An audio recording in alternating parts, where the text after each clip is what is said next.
Hey everybody, guess who? Terry from the dronecav. Happy to have you here today. And boy, is it hot. Hot is, well, let me alter that. It's muggy and hot. Another beautiful Florida day. We just had a rainstorm blow through. Came down like crazy for maybe 20 minutes. Rain like heck. And now it is literally a sauna out here. So if you see just water pouring off me, you know, it's hot. What can you say? Anyway, it's Florida. But again, hot day, rainstorms. Give it 5 minutes, sun will be back out. So, hey, gotta love Florida, right? Anyway, and I'm going to touch on something briefly here. What? No Dr. Pepper? No Mountain Dew? Just good high quality H2O right here.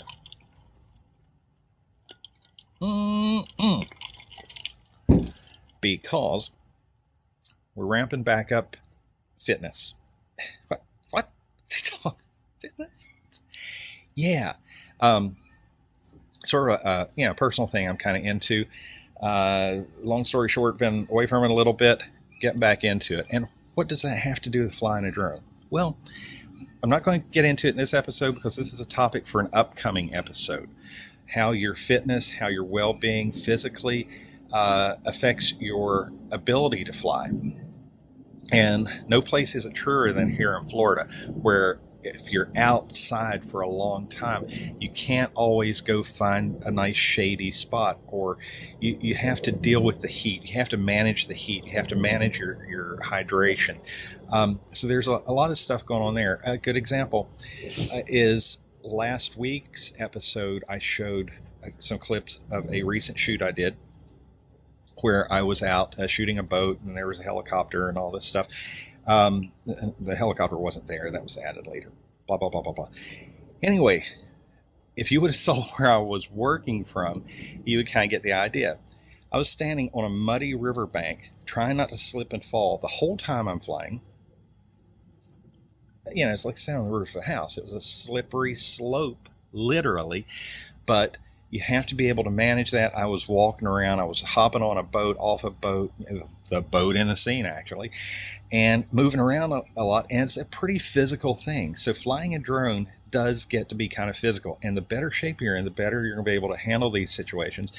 Plus, you're going to keep your mental alertness up because you're constantly scanning the sky. You have to watch your drone and all this stuff. So anyway, that's just a little brief intro to that.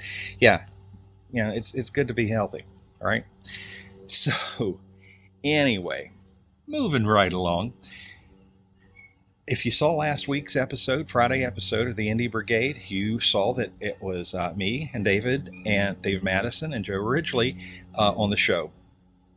And it was a really cool show. I mean, there's sort of some last minute gear shifting going on there, but it was awesome to be on there and talk to so many people. And I've been talking to a lot of you since. And so that's the focus of this show, based on the questions and the feedback and the interaction. And there was a lot of interest in technology, which I'm glad to see because, as I mentioned on the show, and if you didn't see it now, you know, because I'm going to tell you this very second, what was the arc of me coming into drone technology was my year's experience in technology. I've been an Apple consultant and instructor for a long time. I mean, a long time, close to 20 years.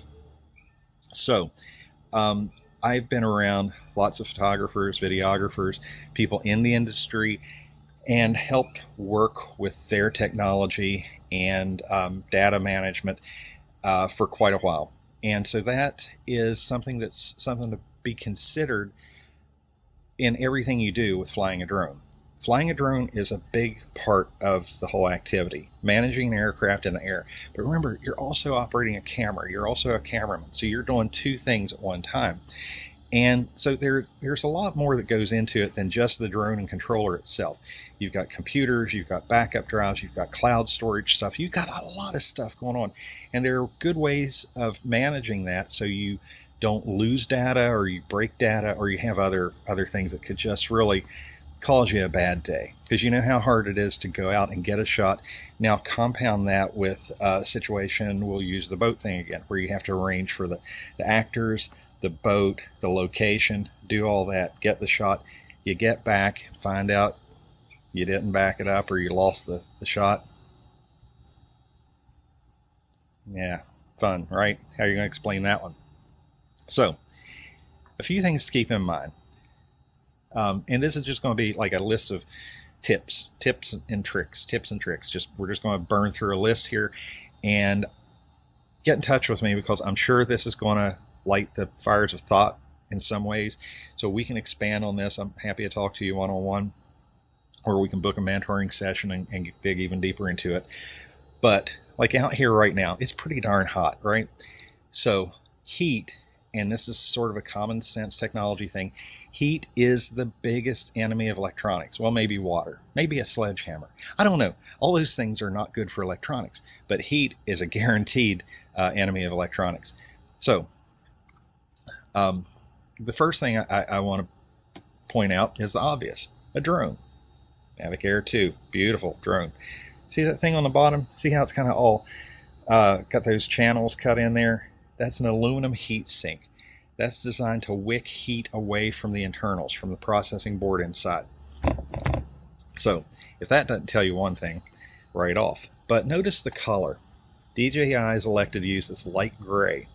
Really cool. It's a sharp looking color. You know, it's modern. It's kind of sleek and all that. But it also serves two purposes. One is it's got enough contrast so you can see it in the sky. Remember, you want to keep your eye on your drone at all times. VLOS, visual line of sight. You keep it in your sight at all times. You don't, just because it can fly 2.5 miles or 3 or 5 or whatever, you don't do it. You keep it in your line of sight. The other thing is it's kind of a light gray, so it's less conductive to sunlight, which obviously will heat it up. Now, you may have seen these skins that people put on their drones. They're like a plastic wrap, and they look cool, and they've got sparkles and designs and flags and, you know, funny faces, and it's just got all this crazy stuff. And, you know, they're cool. I'm, you know, not, you know, kludgy about it. I get the aesthetics, but do I really want to wrap something heat sensitive in a piece of plastic, which is going to probably insulate it and hold in more of that heat? And quite likely it's going to have a printed design that's going to be dark, which is probably going to get hot by absorbing more sunlight. You won't see a skin on my drones. Hey, it's up to you if you want to do it. I'm just not a big fan. I'm just not going to recommend it. The other argument is, well, it may protect it from a scratch or two. If you get an impact that hard, you've got more damage than a scratch. So again, I just don't see a real benefit in it. I see more negatives than positives in these skins. Again, they look cool. They get kind of pricey, believe it or not. But you know, that's up to you. But hey, there's my recommendation. Now the other thing.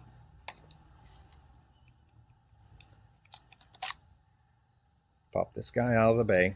The battery. Okay, we all know how batteries do in heat. They hate it. It's the top part of your drone. So ultimately, when you go out to fly, you put your drone on the landing pad, get ready to power it up, have all your ducks in a row.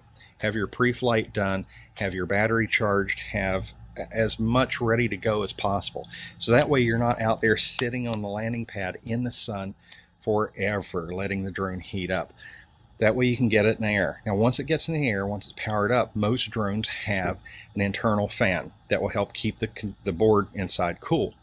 And, of course, moving through the air, it's designed to wick air through to sort of pull that heat away as well. Now, there are some exceptions. A lot of lower-priced drones have no cooling fan inside, so they will overheat easily. The Mavic Mini, as much as I love it, is designed to be tiny and lightweight. It's only 249 grams. So they sacrificed an internal fan, and that thing will overheat. I have it overheat all the time. I don't put it on a landing pad unless it's a cool day or unless I am ready to pull the trigger and get it in the air. And I'm not saying to be careless. I'm not saying just to jump the gun and get out there and stick it up in the air and get flying and disregard all the other safety stuff. Absolutely not. Do all that stuff, but keep in mind, if it overheats, it's going to throw a warning, and ultimately, if it isn't handled or managed or corrected, it could just land wherever it can find quickly, or it could fall out of the sky. I mean, you're going to have a failure, and it's not going to be a good thing. Now, heat and electronics. Well, what else can it bug? It can also bug your remote control. I don't have mine here handy, but your remote control, an electronic device, battery in it, it's out in the environment, it can overheat. But what about this thing? This is my iPad Mini 5. I use it for my control screen. It's a great size. You can use your cell phone, you can use other things, but typically I use my Mini 5. This guy can also overheat. And you think about it, tablets have a big black screen on the front. They're going to absorb a lot of heat. Plus the processor in these things are powerful. They are grinding along, so they're generating a lot of heat too. And you don't want your sorry about that. It is just so hot out here. You don't want your controller screen to shut down, because that makes it a little tricky to see where you're flying, and obviously you'd want to just come on home at that point. So some good ways to combat that are the obvious. Don't go out in the heat till you're ready to fly. Keep your batteries wrapped up in something safe or cool, like I've mentioned in a previous episode. Just get a cheap cooler and keep the stuff in there, and don't put ice or anything in there, but it just gives it some insulation to keep the temperature down. But do your updates, your firmware updates, not only on the drone and the controller, but also for the software on your flight controller. Because a lot of times there are components in these updates that improve the efficiency, which keeps the heat down of the processors. So it keeps them from having to work as hard as well. Or there could be things like if the device does have a fan, it can manage that fan speed. And there's just all kinds of hocus pocus in these updates, so they're good to do. So that really helps with the heat. Now, talking a little bit about tablets, let's talk about what you're using to process your video files. Do you use a tablet? Do you use a laptop? Do you use a desktop? Do you use a PC? Do you use a Mac? Doesn't matter, because the steps are essentially the same. You land the drone, you pop the card out, you plug it into whatever device you're using, and download the files onto your device, and you do the editing. All right? Okay. Well, some cool things about using a tablet, and I really love a tablet for lots of reasons. But the nice thing is, when you land, you pop the card out, you can get an adapter, say like this. This is for an iPad. It's an SD card adapter, plugs right into the iPad, pop the card in there, and it downloads the files. Now, that gives me a second copy of my data. I like to do that on site to just make sure I've got not only the data on the card itself, but also on another device. And all the cloud service software like iCloud, Dropbox, Google Drive, all those things work on tablets as well. So you can even have it sync to that and push that data to the cloud. So now you've got an off-site or another copy elsewhere. So that kind of gives you that little warm fuzzy feeling. Because again, you don't want to go out on site, get the shot, have all the stuff that goes into getting the shot just to shoot yourself in the foot. So, that works well. But here's something interesting too. Let's talk about editing for a second. I know I'm jumping all over the place. That's the point, because I want you to call me or email or whatever, smoke signal, send a carrier pigeon, however. I want to talk to you guys about what some of these topics mean to you. Okay, 4K, 6K, and 8K. Yeah, I said the last two, 6K and 8K.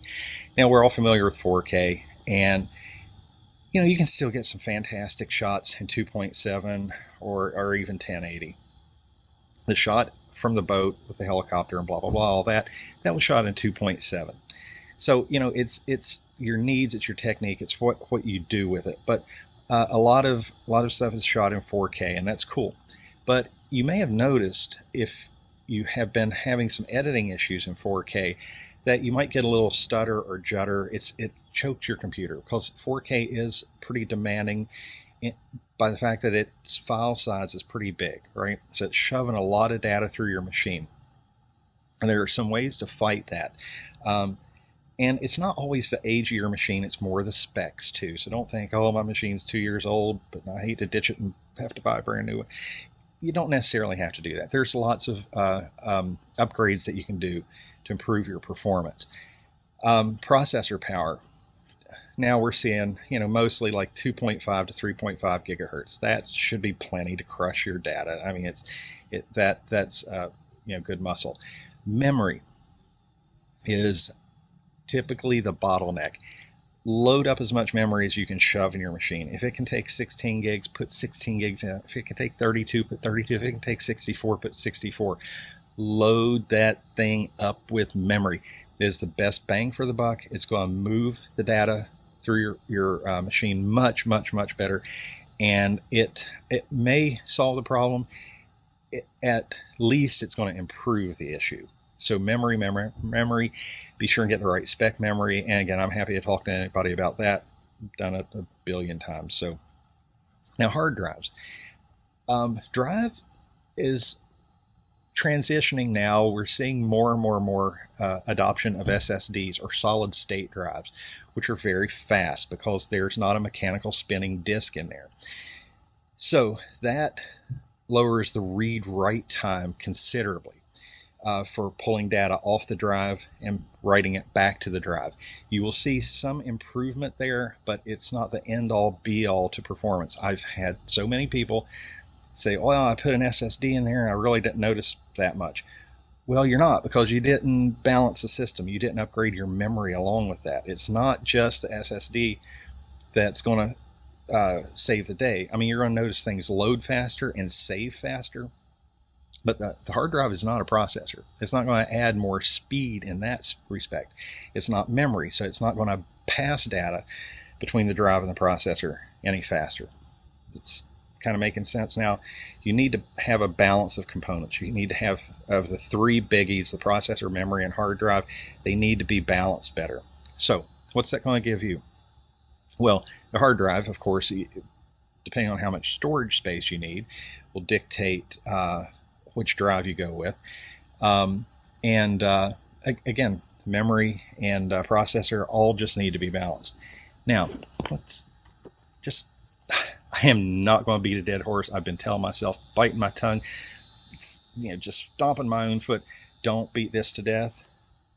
If you don't have an external hard drive, or 2 or 10, get an external hard drive. Use it for backup. I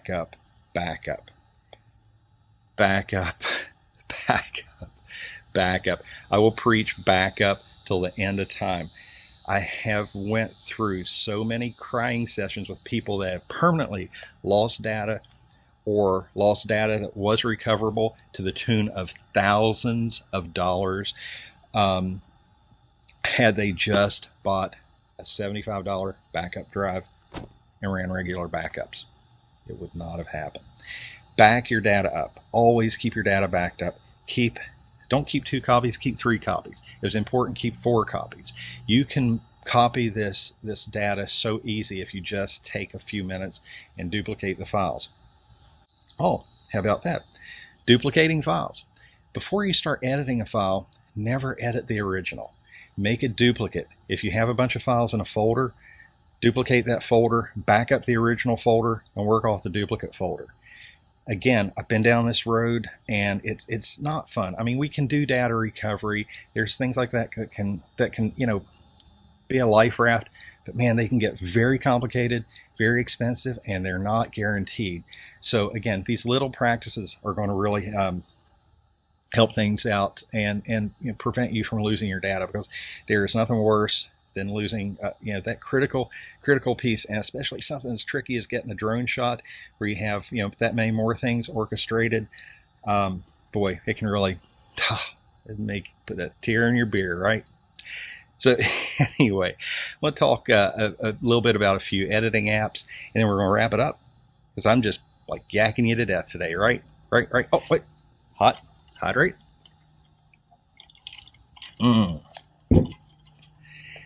So I get asked a lot about what are some good editing apps. Well, I'm going to speak to what I use. and I use a Mac, of course, I'm an Apple guy, and iPads.